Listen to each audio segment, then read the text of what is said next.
Alas 6:13 ang oras po natin sa patuloy po ng ating balitaan. Mas mataas ang presyo ng imported na bigas kaysa sa lokal naman po na bigas sa mga pamilihan sa Dagupan City.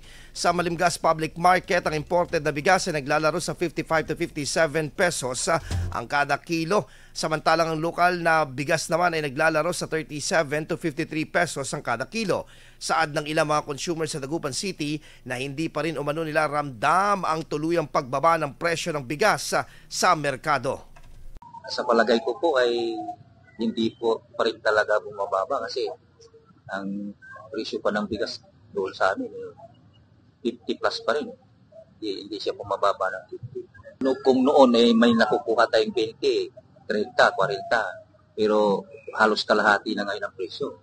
O sa tingin ko ngayon talagang tumataas talaga ang bigas.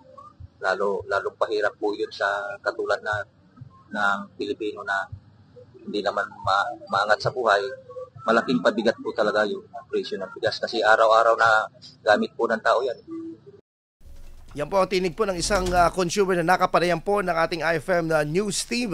Ayon naman po kay Sinag Engineer Rosendo So, bagamat may 37 or 37 pesos kada kilo po na bigas ay hindi pa rin umano ito sapat dahil hindi rin lahat ng mga Pilipino ay pinipili ang ganitong uri ng bigas.